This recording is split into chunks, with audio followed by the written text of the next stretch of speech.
Hello, welcome to Books and Brews, the place where beer and literature meet.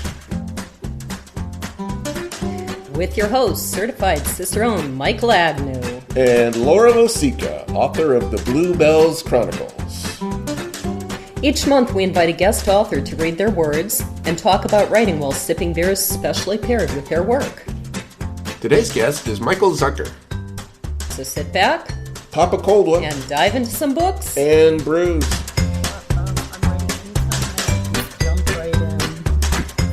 Welcome to episode number 56 of Books and Brews. Laura, what's been going on with you this month? Well, I had a little surprise, didn't I?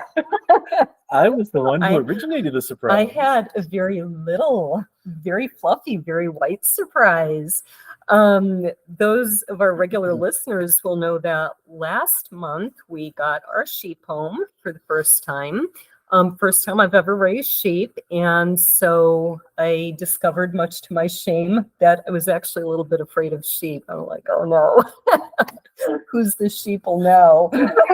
Be the sheepdog, not the sheep. Right. So, but I got used to them. They got used to me. And now I was surprised by a dog, a little white puppy who is a Bernese Mountain Dog and an Anatolian Shepherd who came home. And so, yeah, he's a puppy. He's rambunctious and he's jumping all over our other dog. And it's, we're having a little bit of growling, and then he ends up having to go back out in the garage, and we're still working on house training him. So, yes, indeed. Yeah. What was the highlight of your month? Well, getting the, sheep hay feeder down in Hancock County, which is where I happened to find this pup. And they were really no longer interested in being in the pup business anymore. So I got it for quite the steal. And I was just thinking to myself, my wife is going to flip over this little puppy, and flip she did. So well, it worked out very well. I flipped in a good way. Today I was getting close to flipping in a bad way. As once again, he just wanted to be all over the place and jump all over the big dog, and she was growling, and I had work to do, and it's like, come on, guys, stop it. So, did you get any reading done? Well, mostly professional reading, unfortunately, but I did read, at least started a book from Nelson DeMille, who's one of my favorite, what I call potato chip authors. You could just eat their books like potato chips. And it's a very fascinating book about the flight that blew up over Long Island in about 1996 and what may have actually gone on with that flight. And so a very interesting story of intrigue. How about yourself? Any interesting books? Well, I'm still trying to work through, I apologize, Ralph, if you're listening. I'm still trying to get through Jesus and Judas, Best Friends Forever. And I apologize, Becky, if you're listening. I'm still trying to get through, what is her book called? Destination Harmony. I think so. It is.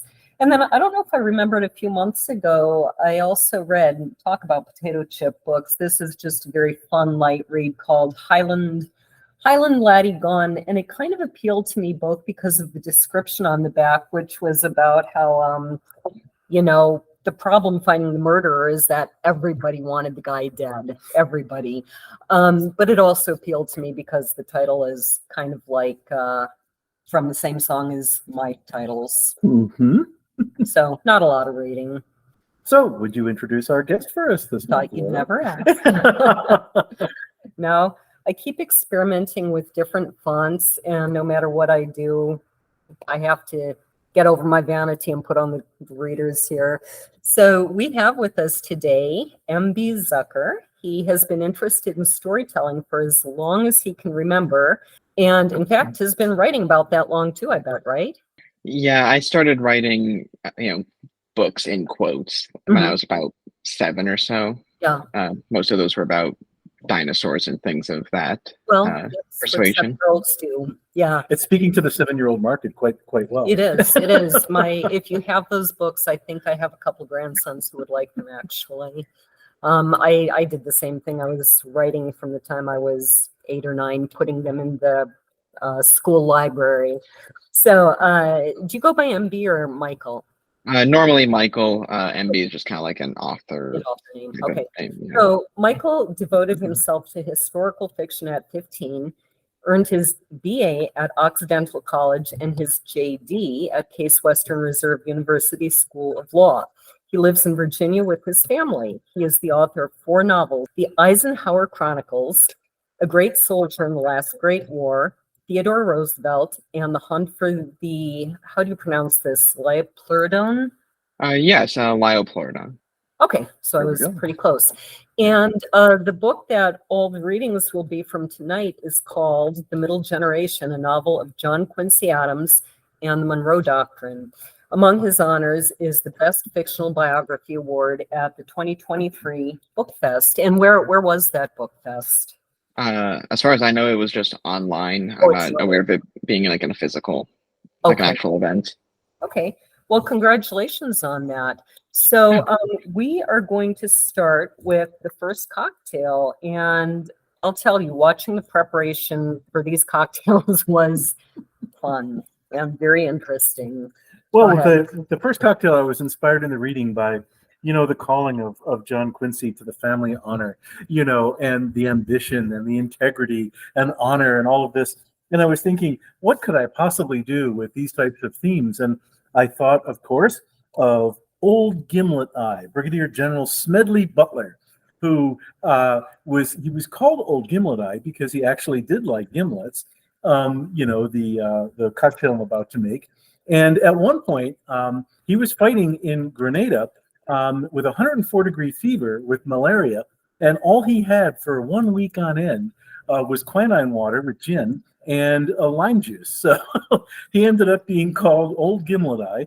And during a particular phase of the country's history, when there was just all sorts of corruption and things like that, the people that were in charge called on Brigadier General Smedley to lead some integrity focus for this government, and it worked out quite well. So what we have with a gimlet is essentially 2 ounces of gin and a ½ ounce of Rose's lime juice.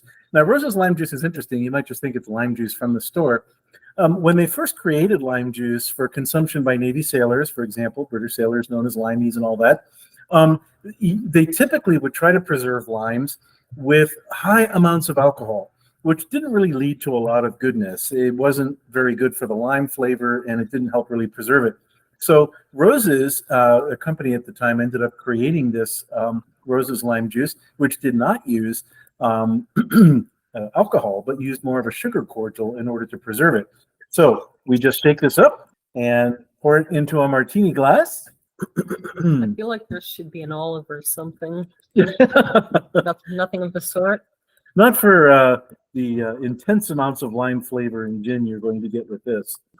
All right, so he poured me quite a lot of the drink that he absolutely guaranteed me I'm not going to like. So should we prepare for the IPA face, or should I just make the IPA face? And put it aside, right? Yeah. Cheers. I really don't want to taste this. And that's awful. But just think, on the high seas, this may have saved your life in the 1700s Well, because and it provided necessary vitamin C for right, the sailors. prevented scurvy. Well, if it were a choice between that and scurvy, I'd drink it. It's not. So in honor and integrity, we move to the first reading. Yeah, go ahead. Okay, so for this scene, so John Quincy Adams, who's the main protagonist of the novel, and his wife Louisa have traveled to Braintree, Massachusetts to visit Adams's family, and he is currently going for a walk with his father, who is, of course, John Adams, the second president of the United States. And at this point, they've already discussed Adams's marriage and his 3 sons. He growled within each breath, "I wanted to return home soon. I wish you'd had more success as a lawyer. You could have been great, but you were too disposed to despondency. It didn't interest me. You didn't give it a chance. Spent your law school years playing cards and chasing girls. The profession requires time to earn appreciation. It was a bad fit. My mind doesn't work that way. You determine how your mind works." He looked back and then said to me, "Realize where you started in life, Johnny. History won't give me my due. I won't be credited for my role in the revolution. The parts performed by General Washington, Mr. Jefferson, and Dr. Franklin will be exaggerated instead. But we are still one of America's leading families. You came into life with advantages that will disgrace you if your success is mediocre. I am the Secretary of State. You must become president. He started toward home. I followed. My position makes me heir apparent. The last 3 presidents all held my office before ascending to the executive mansion. That's not a guarantee. A guarantee is impossible. It was for General Washington. You were not he, but it can still be done. How? Find a way, Johnny, and you must win 2 terms to make up for my loss to Jefferson. Restore the family legacy. I swelled with anxiety. This was the period where I'd succeed or fail to fulfill my destiny. I was again the 8-year-old father took across the Atlantic during the War for Independence. You once told me that you studied politics and war so I may study mathematics and philosophy. And I had to study mathematics and philosophy so my children could study painting and music. Father chuckled. There will always be a need for politics, son. If men were angels, no government would be necessary. I am not advising you. I'm telling you. You must achieve the presidency. For your own worth and for mine. For our families. You must succeed. Yes, Father. My mind raced faster than I could follow. Crawford, Onus, Metternich, only a few of the obstacles I faced. It was now an issue of life and death. Failure would destroy me and my family, a disgrace for generations, through history, my name synonymous with shame. Mother waited for us as we approached home. Louisa is chatting with Tom and Nancy. I was reminding Johnny of our expectations of him, Father said.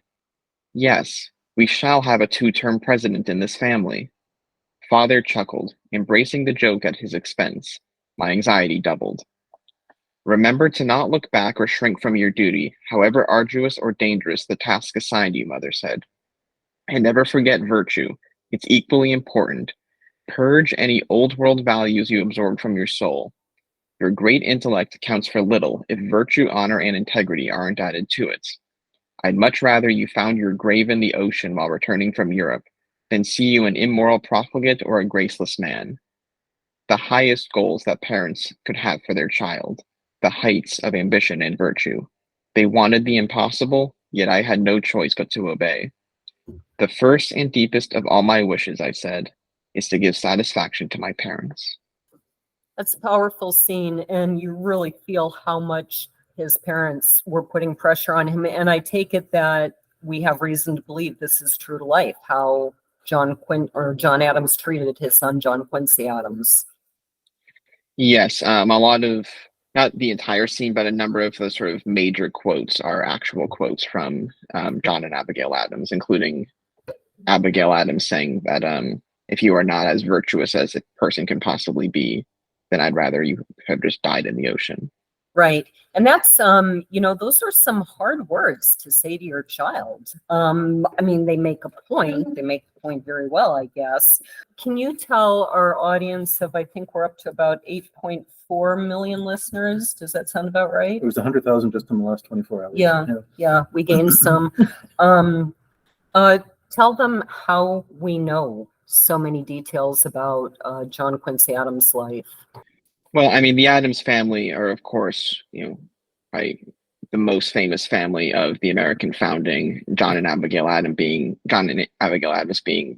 sort of the great love story of the Revolution. And then, of course, the 2nd and 6th president. So they've attracted a lot of attention for centuries and are probably among the most well-documented family, especially of that era in American history. So to some extent, just the letters and archives of John and Abigail Adams have gotten a lot of attention for that reason. But also, John Quincy Adams kept a diary starting at the age of 12, and he kept it for his entire life, and it became 51 volumes long. Which I did not know that when when I decided I wanted to write about him and started telling people that was going to be my next project. Mm-hmm. Thankfully, the Massachusetts Historical Society both digitized it and added a search engine. Oh, nice. if they didn't, this would have been a very different Endeavor. project and a very different approach, and I either would still be doing it or may have just given up at some point. So, as purely a side comment, I just need to throw this out. John Quincy Adams was born July 11th. He shares a birthday with Robert the Bruce of medieval fame. So I was really excited when I saw that, because my books revolve around Robert the Bruce. Well, not around him per se, but he's part of the backdrop. You're a lawyer, right? Yes. What kind of law do you practice? I've just been taking various legal jobs and positions. I've been prioritizing writing historical fiction, so it's not like been a consistent thing. I have a concentration in national security law, and I was recently working at USAID, but it's not been like a consistent position or field or anything like that. Yeah, I was kind of curious, being a lawyer, do you feel that helps you write about other lawyers? Or was it different than that? It doesn't really matter. Maybe a little bit. I mean, it helps, I think, because they discuss certain legal things, like when they're discussing the Missouri crisis, which is when the Missouri Territory was applying for statehood as a slave state, and that led to a major constitutional crisis, and that's one of the major events of the novel. That's when they're debating the ramifications both of that, but also of sort of the conditions that the North is trying to impose upon its gaining statehood, that it's a lot of it goes into the weeds of sort of constitutional law and sort of the different issues at play. And I think having a legal background certainly sort of helps navigate that, to make sure like what they're talking about both makes sense and is clear and isn't just like so over my head that it will clearly just be over the head of any reader either. And I think that's a real something you must have had to really work at, because there are a lot of complex things going on in this book, because historically, it was a very complex situation. I got the impression that John Quincy didn't necessarily want to be the president.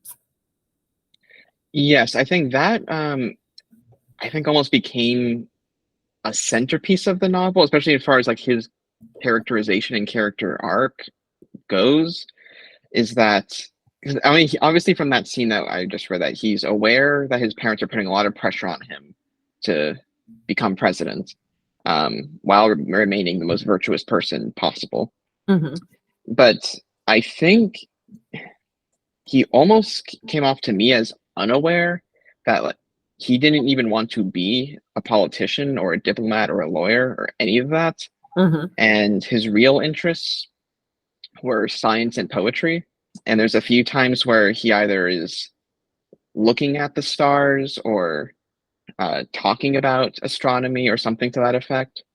And it's very clear, like in those scenes, like that's where when he feels at peace and where he feels like he's very passionate. And that was kind of like a way to sort of subtly hint to the reader that like this is what he actually wanted to be. And it was his parents who pushed him toward politics and law and diplomacy. And that, I think, is kind of key to like how I approached his character in this novel, both in terms of the weight that they placed upon him, but then it sort of like distorted his own personality. So he became much more of like a porcupine himself. And he took it out on his own family, his own wife and children, especially his eldest son. Yeah, that really jumped out at me, that you could see these dynamics of father and son that he had to have resented on some level, and yet he was doing the same exact thing to his own sons. That really came out. What drove your interest in history to begin with? To begin with, I was always interested in storytelling.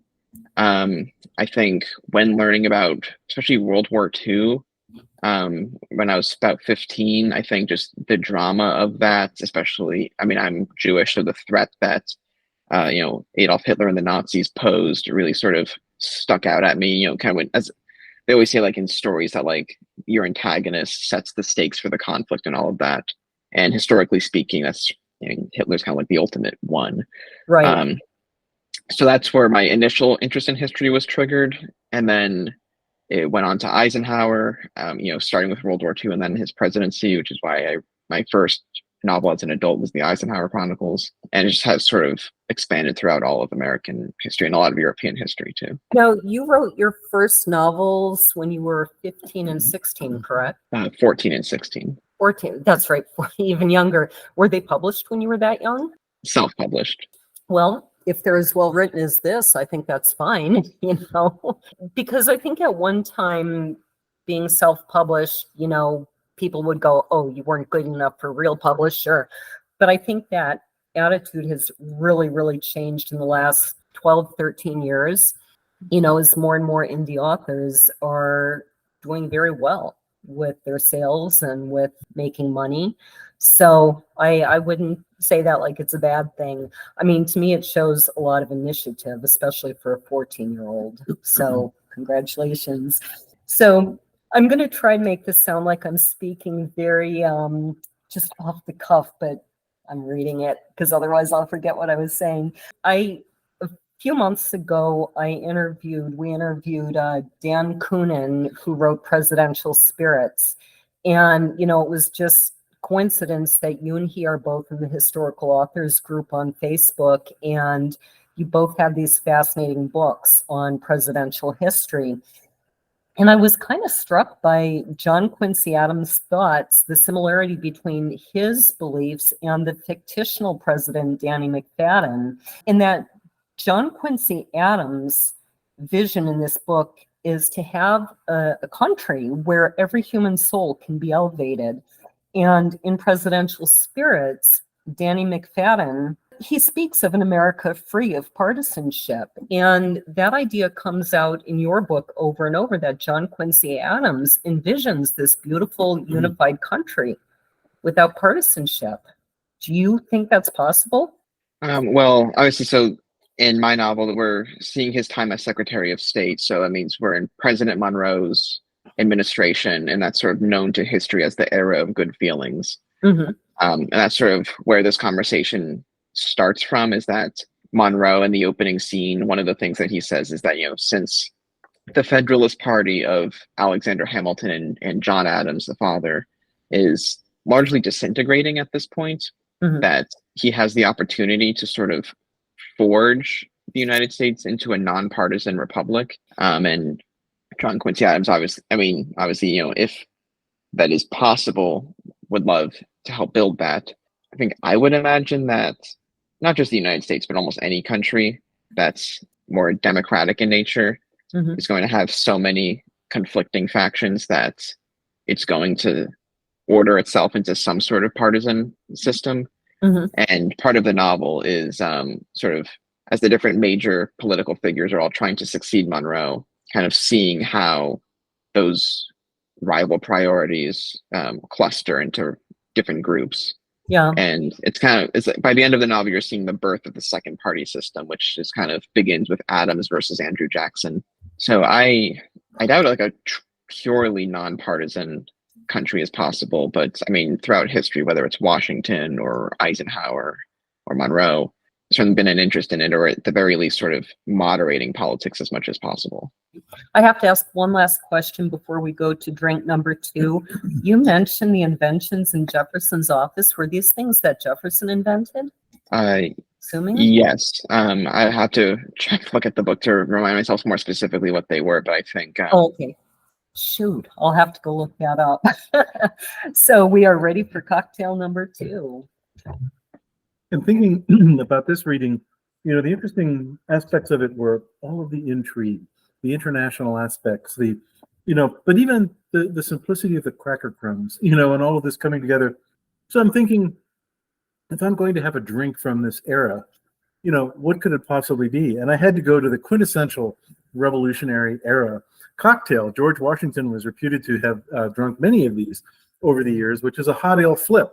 And the basic idea is ale at the time, of course, if you went down to the bar, you weren't going to be able to have a cold draft off the keg.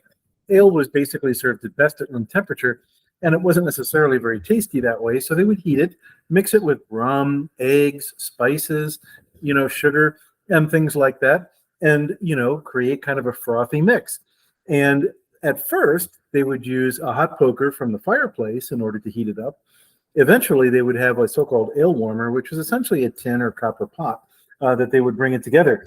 So I've already combined some of the ingredients here. I'm starting off with a couple of our farm fresh eggs from our barn, some brown sugar simple syrup, which is 1-to-1 brown sugar and water, and some rum, which I've essentially brought together and frothily put into the my wonderful Pyrex cup. And then in the other aspect of this is some wonderful hot ale. This one essentially came off the stove. It is a porter, but kind of reminiscent of the kind of thick, earthy ales that you would have had perhaps at that time.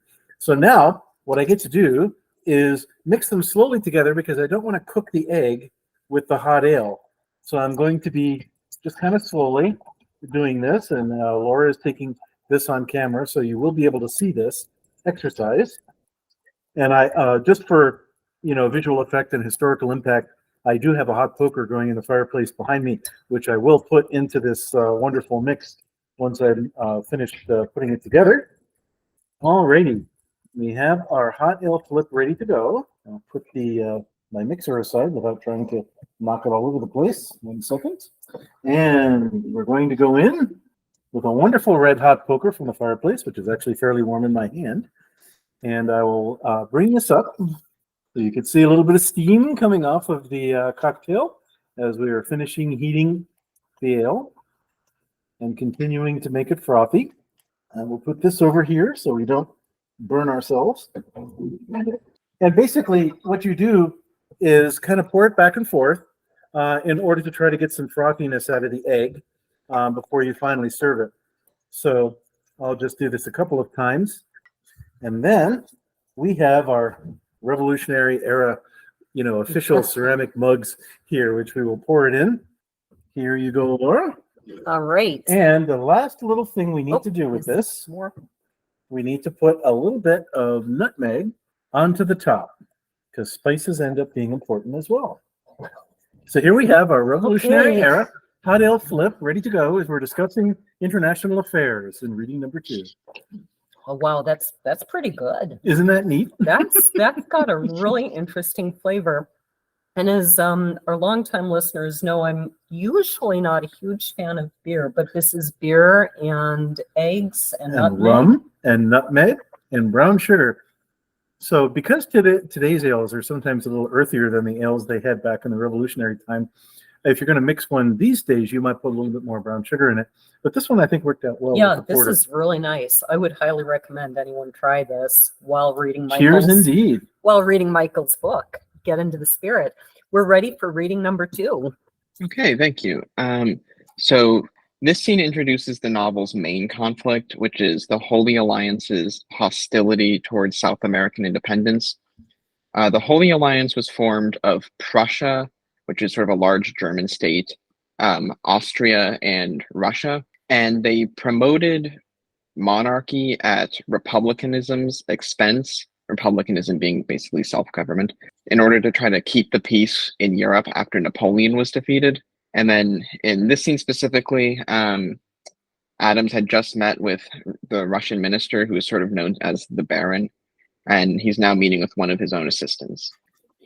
Good, come to my office. We went there, shut the door. Brent did so and sat on my couch. Is everything all right, Mr. Adams? I looked at my desk. A cigar? No. Crackers. Grabbed several. The Holy Alliance intends to invade South America and reinstate the Spanish Empire. I watched him for over a minute as his eyes darted about. The noise of carriage traffic along Pennsylvania Avenue built through the closed windows. His open hands pressed down his standing hair without his knowing. He returned to me. The Baron said this? Yes. He also invited us to join the alliance, but that's a trick, so we'll concede to their will. Right. Are they capable of this? Of crossing the Atlantic? I don't question their armies, Russia and France, but their navies? Russia has the second most powerful navy in the world. I don't remember the details, but yes, I think it's doable. I ate a cracker. Let's think this through. Emperor Alexander is a god to his people. Another cracker. He's also your friend. Professional friend. The crackers helped. A little. We negotiated a trade deal, socialized. He admires this country, but he would provoke war. What about his faith? His praying has left an indention within St. Petersburg. He wants to return Europe to a Christian empire under his rule. The other alliance members resist his ambition, perhaps. The other alliance members are the ones who worry me, I said.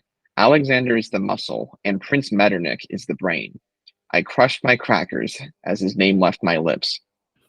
Alexander takes orders from him, as does Prussia and the Bourbons in Paris. The man runs Europe out of Vienna. He's going to instruct France to return Ferdinand to the Spanish throne while it's still warm. How long will that take? A year? I can't know with certainty. That gives us time to prepare for our doom. I paced a bit, dropping crumbs. Remember his record so we know what to expect. Napoleon had Europe at his mercy, and Metternich engineered his downfall. He brokered Napoleon's marriage to Mary Louise, Austria's princess, to convince the French tyrant that Austria was his ally. With Austria no longer a threat, Napoleon invaded Russia in 1812. Metternich anticipated his failure and organized a coalition to strike at France's moment of weakness, forcing Napoleon's abdication. What's the lesson? That he'll lull us into a fake complacency? Perhaps. I closed my eyes. He thinks our rejection of monarchy is heresy and has caused continuous wars across the Atlantic for 45 years. No one awaits our disunion more. My eyes opened and saw my mess. I flung my crumbs across the ruby carpet. You said Russia has the second largest navy. We've yet to discuss Britain. Will Lord Castlereagh tolerate this? Originally, I thought not, that he'd worked too hard supporting the rebels. But the Baron said something about persuasion. A repeat of Napoleon's continental system? A bribe. Castlereagh backed the rebels to remove Spain's monopoly on South American commerce. The Baron said the continent's trade will be left open and the alliance can offer to join Britain's suppression of the slave trade, which we can't reciprocate because of the South. That includes acting against the Barbary pirates in the Eastern Mediterranean. I referred to the Ottoman Empire's agents. That's placing a lot of trust in Metternich. I know they're friends, but British neutrality might be more likely. I paced about, smushing my crumbs deeper. That's our best option. Why? We should ally with Britain in South America if... No, Daniel. Remember President Washington. No permanent alliances. The United States are tied to no one but each other. But that's Metternich's ploy. He wants us to run back to Britain, to tell the world we can't defend this hemisphere on our own, and we need Mommy Britain to save us. It will break our credibility and reduce us to a semi-colonial status. I have to ask, as the program's staff bartender, bar snacks being very important, what kind of crackers did they eat? I think they were saltine to a large extent. Really? Yeah, he had crackers as sort of like just kind of what he would munch on throughout the day, as opposed to eating like actual meals while he was at work. Okay. Can you kind of sum up and really simplify the main issue of this book that led to the Monroe Doctrine and tell our audience what the Monroe Doctrine is? Sure. So the book has a couple of different crises that Adams is navigating, but the biggest one that sort of is at the heart of the novel is that Napoleon had invaded Spain and removed their king, Ferdinand, and put his own brother in power. And that was not seen as legitimate across South America. So South America, Mexico, so pretty much all the Spanish Americans rose up and started fighting for independence. And that war is still going on when the novel begins. And so what was called the Holy Alliance, which I tried to summarize briefly earlier, but so it was, I'm not using this word in the modern American context, more of like the historical context of the time. They were considered very conservative countries, so opposed to the Enlightenment of the American and French revolutions, and trying to sort of enforce peace across Europe after Napoleon was defeated, because they just had like 25 years of continuous warfare.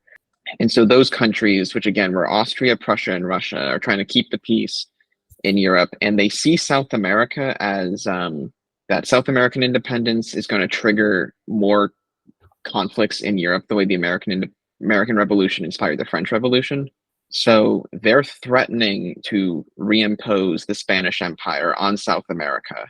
And that's what the United States is concerned about. And then obviously since that's a large task, there's sort of a debate about like, could they have even done that? And that's part of what Adams and Brent are discussing in that scene.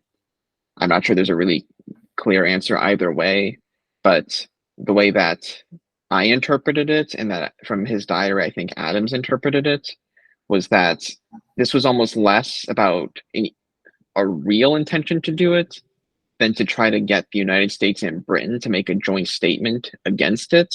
Mm-hmm. And that by doing so would sort of, the United States would be like telling the world that we needed Britain's help to defend the Western Hemisphere. And that in doing that, it would blunt the rise of the United States as a major power, which is one of Adams's main goals in the novel. And one of the main goals he has as Secretary of State is he wants to put the United States in control of the North American continent to sort of pave the way for its becoming a great power by the end of the 1800s. And he thinks that the Holy Alliance is deliberately trying to spook us to sort of throw that away. Mm-hmm. So that historically, do you think that he was correct? Were they trying to do that? I think that's essentially, yes. I think that was probably what they were doing. I think Metternich, who's sort of like the overall leader of the Holy Alliance, and if you read a lot of diplomatic history, like people like Henry Kissinger or others sort of identify Metternich as arguably the greatest diplomat in European history. Kind of as Adams explains in that scene, he helped to engineer Napoleon's downfall.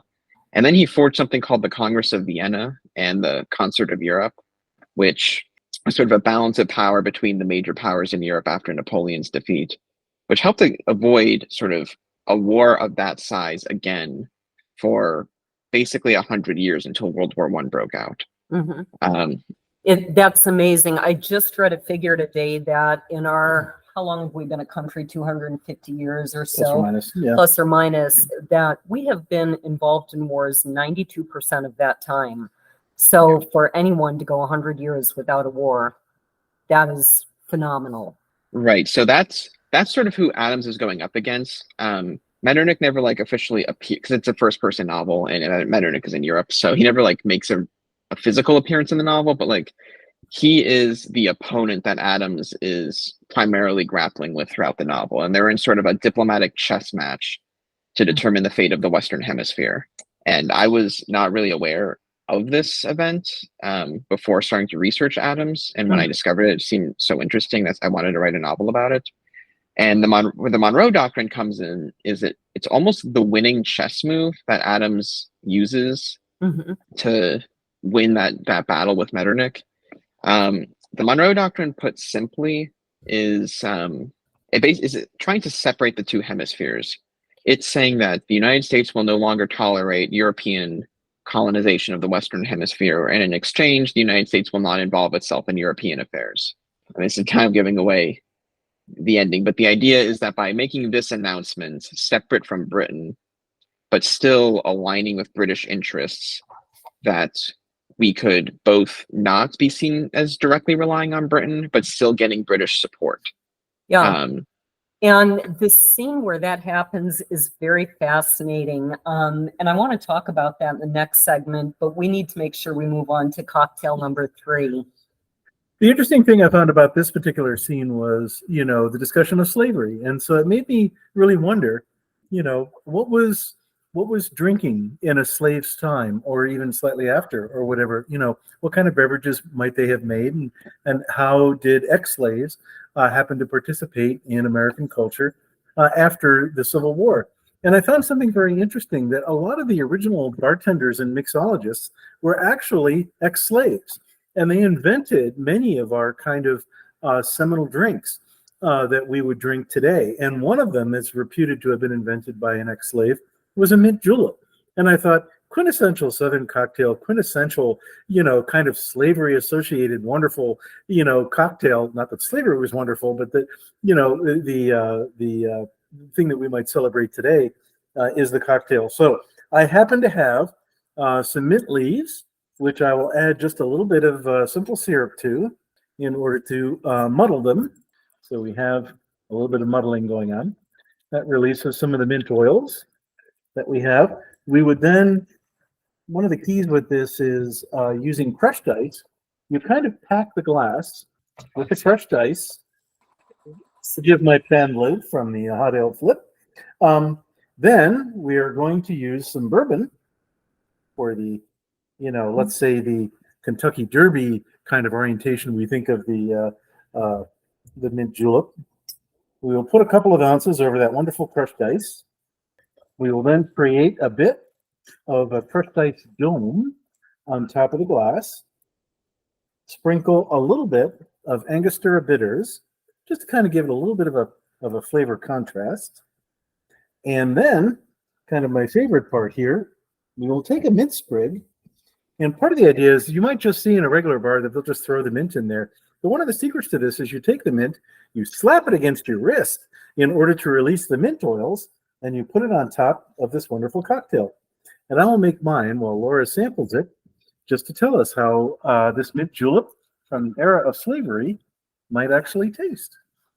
So, and the funny thing is, Chris had picked this without knowing that a couple of times in your book, people are drinking mint juleps. And can you remind me who that was? Right. So it's Henry Clay, who is the Speaker of the House throughout most of the novel. And I'll just kind of say briefly that I was surprised to learn that he and Adams were bitter rivals throughout this period because they have similar political views on domestic issues. So I just sort of thought they were allied together. Mm-hmm. And that kind of deals with sort of like the end of the novel. But throughout this period, they were quite opposed. But yes, Henry Clay, that was his sort of signature drink. And he mentioned a few times in the book that did you mention in the book that he made his mint juleps with coffee? Yes. Yeah, okay, so there are apparently several different ways of making a mint julep. I mean, whatever's in the book is whatever. Right. I'm not an alcohol connoisseur. As opposed to, I believe Dan Koonin was more of the mind of drink as often as you can.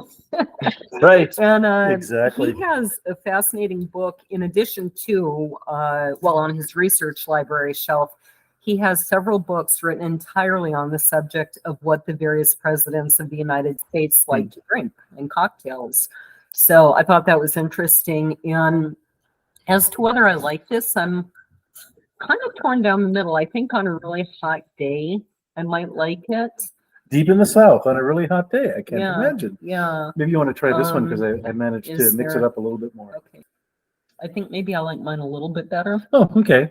A little less mixed. I don't know if I'm tasting. Cheers. Cheers. So we are ready for reading number 3. Right. Thank you. So for this third scene, so the rise of slavery is a major national issue, and as a major national issue is an important subplot in the novel. This is sort of the point in history where the North sort of realizes that the South has no intention of letting the institution go without a fight. So this scene is from a chapter where Adams is trying to help an enslaved woman and her family who are being sold at an auction. And just as a further context, the woman is said to be crying very loudly in this scene. So. I rejoined Thomas and we waited by the circus's entrance. Dyer returned and our presence startled him. Edward Dyer, I asked. He nodded. I'm Mr. Adams. I've seen your portrait. What brings a northerner to my auction? We made ourselves heard over Dorcas's crying. He looked at Thomas. I'm sorry, I forgot to ask your name. Thomas Helen. I'm his brother-in-law. A pleasure. They shook hands. I'm sorry, I can't think overheard noise.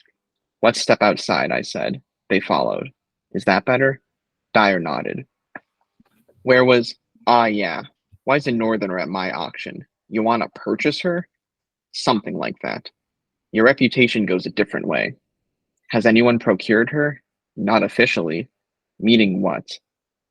Meaning I made a deal with the man for $475, but I doubt he'll have it in time, and so here we are. He paused. It's her husband. I didn't know she was married. He laughed. He works at Gadsby's, trying to raise the money. I lost patience with him. How is she married as a slave? That's where it gets tricky. Her owner married a War Department clerk named Davis, and when the woman died, she had Davis promise to free Dorcas here. He gestured to her. Davis did so, and that's when Dorcas married. They were together for, it was either 12 or 15 years, I don't remember. Had 4 children. The issue, Dorcas's loudest shriek yet. God damn it, woman, keep it down over there. Where was I? You mentioned a problem, I said. Right. The problem was Davis never drafted papers for her freedom, or he never gave them to her. But Davis remarried and died, and that woman married a man named Orm, and Orm realized Dorcas lacked freedom papers, sold her and the children to Mr. Birch, my client, for $700. Wait, I turned to Thomas, then to Dorcas, and then back to Dyer. She's a free woman. You can't. Yes, I can. He straightened his posture. I read about this. Without the papers, she was never free. Birch owns her, and I've the right to arrange her sale. Look it up. He acted like he discovered my secret intent. I turned to the Allen family. Dorcas maintained her state, and the girls stared at me. What happened next, I asked. Kept my eyes on the children after Birch bought them. They spent a night in a slave prison in Alexandria so he could fetch them the next day, Dyer said. The prison visible from the Capitol building. Is that when? Yes, that's the night she killed the young two. Their ages? The boy was 4, he said, the girl under a year. I thought of baby Louisa and felt a thunderclap upon me, but refused to cry. She tried killing these 2, but they fought and yelled until other slaves stopped her. Then she tried ending herself and failed. You read about the trial in the advertisement? Yes, Thomas said, acquitted for insanity. You can see why. Dyer gestured to her. I studied Dorcas. I couldn't begin to empathize with what she'd endured. Our lives were too different, but I pictured myself undergoing similar hardships. I hated the feeling of events beyond my control shaping my life, and she confronted this at its maximum extent. To be a slave, worse, a slave who'd known freedom and had it stripped away, to know her children's fate. What spirit could withstand such torture? What society asked to find out? She isn't insane, I said. Her action was a response to slavery's character. Dyer snorted. Believe what you want. I love that comment that her actions are a reflection of slavery's character, not her own. I think that very few people in this country really know the subject of slavery well. Our founding fathers, and you do bring this out in the book, many of them wanted to start this country without slavery.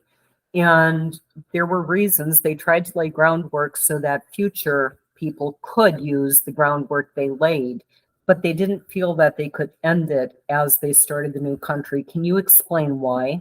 Sure. So, again, this is a very complicated and divisive issue, and so I cannot summarize all of this in a minute or two. But the basic reason is that so much of the South was not eager to sort of relinquish their slaves during the founding, that it's very unlikely that the Constitution would have been ratified if the Constitutional Convention, if the founders at the convention tried to implement that in 1787. And a lot of the founders, including George Washington and Jefferson at the time, sort of made this assumption or prediction that slavery would essentially disintegrate on its own. Mm-hmm. It was in decline during the Revolution. And so they took this gamble that, they wanted the country to be a republic. They wanted it to be a union of the 13 states. And as we said, most of them wanted slavery to cease to exist. So they sort of took 2 of the 3 that they could get and placed a bet that slavery would just sort of die out on its own. And as we know, that bet did not work. There's a lot of debate as to why. I think the conventional wisdom was that it was because of the cotton gin made slavery too profitable. I think some historians are pushing back on that theory. Whichever way you agree with, or do you think that they're right to push back on that? I think it's very complicated. I think the majority of sort of mainstream historians have started to push away from the cotton gin theory. And so I would probably defer to them, but I would want to look more into it, and I wouldn't want to mislead any listeners by stating a strong opinion either way on that, right? Without having done so. But yeah, so so slavery, instead of disintegrating, had a resurgence in the early 1800s. And the Missouri Crisis, which isn't this scene specifically, is slightly earlier in the book, is when the North realizes that this isn't going away and the South is going to hold on to it. And there's a scene where Adams and President Monroe meet with former President Jefferson, and it shows the way that since Jefferson is an elder statesman at this point, how he's sort of given up on thinking this is going away, and he's just sort of surrendered this issue.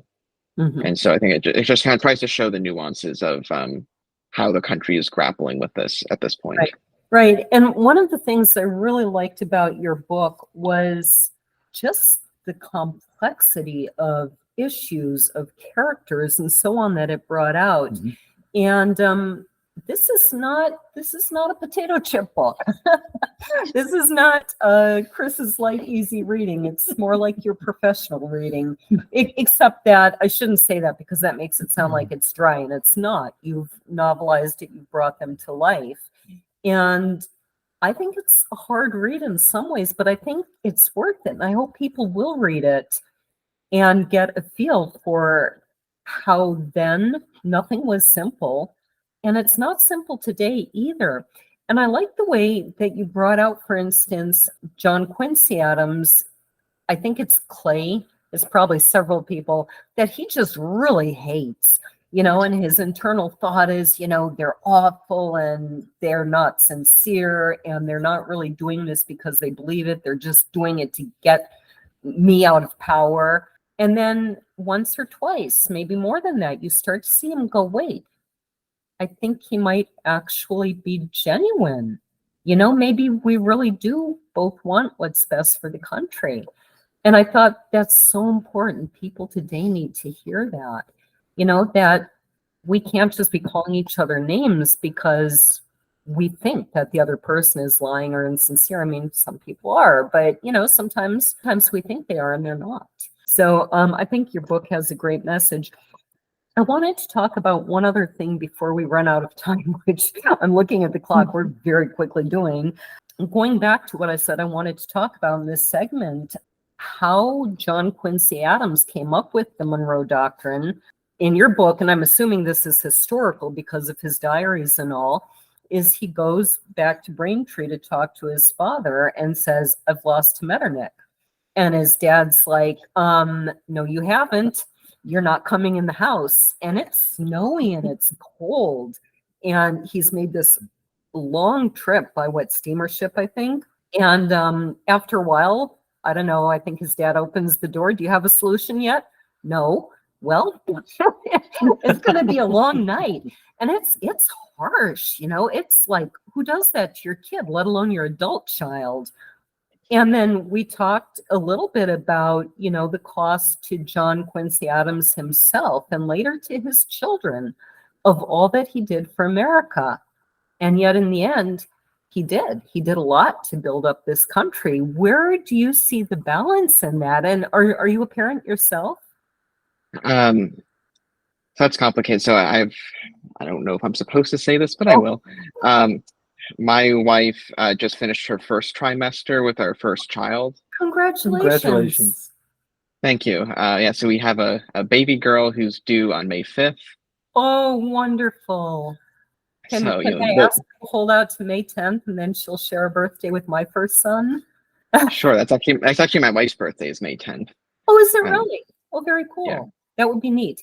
I actually have a friend who he and his twin brother were born on their mother's 20th birthday. So 3 of the 4 people in the family shared a birthday. So that I don't know if that's a good thing or a bad thing. My son's birthday is Christmas Day, and I think it's wonderful, but he hates it. He's like, I never get birthday. So how does reading some of this make you think about fatherhood and how, are you going to be tough enough to drive someone to greatness like that? Or are you going to be like, I just want you to be happy? How does this research impact your thoughts on that? I mean, I'm personally a very big believer in moderation. I think one thing that, I disagreed with that John and Abigail Adams did with John Quincy Adams was it not just pushing him for greatness, but pushing him away from his actual passions. That it's one thing, and I'm not even sure a parent should push their child to be like the absolute top of their profession, regardless of what it is, because that can harm a person's mental health. But to push them into something they have no real interest in, and then to push them also to reach the top of that profession, I think that hurt Adams, and I think he took it out on his own family, and I think that's sort of a important undercurrent throughout the novel. Yeah, it really is. And I think that's one of the great things about this novel is that it's not just about the history of a nation, but it's very personal too, about how these things affect people. So, and I wish that we had 2 or 3 hours to upload because there's so many fascinating things about this, but we are out of time. And so do you have any upcoming events that people might want to attend? Sure. So on December 2nd, I have a book signing at Tyson's Corner Mall in Northern Virginia. So for anybody who is in the sort of what's called the DMV, the either Virginia, DC, or Maryland, anybody who's in that area, if they're interested in meeting me in person and getting a book signed, they are welcome to come to that event. And again, that is on December 2nd. Okay. I will make sure and put that in the notes. There's a watch store in that mall I absolutely love. Oh, I should visit it. Yeah. And where can people find you online? Sure. So the 2 best places to find me, I have a very new author website called mbzucker.com. It has both a blog that I try to keep up to date, and then it has something called the Eisenhower Encyclopedia, which is something I designed between college and law school, which is sort of like everything that I knew about Ike from reading, literally dozens of books about him is there. So whether it's who he was as a person or his foreign policy or economics or whatever as president, anything you're interested in about Eisenhower can be found there. And then I also have a Twitter at Michael Zucker 1. Okay, so or X or whatever it's called now. If they look you up, they'll find you. That's one of the benefits of having a rather unique last name. People can find you. Laura, what kind of upcoming events do you have? Playing in rabbit poop. Just to put that in context, we raised rabbits, and rabbit poop is excellent fertilizer, but you have to first spread it out and dry it. So that's what I do every day. And then this puppy of ours thinks it's great fun to lay in the rabbit poop and nip at my hand while I'm trying to do this. So outside of poop and puppies, where can we find you, Laura? Right, I have upcoming events. Michael as well. Yeah, so you can find my regular co-host, Michael Agnew, speaking of presidents and presidential historic figures, at aperfectpint.net, and same on all the social medias. You can find me at lauravosica.com, and kind of sort of the same on social media. I do have a YouTube called Bluebell's Chronicles, which has a lot of the history behind my books.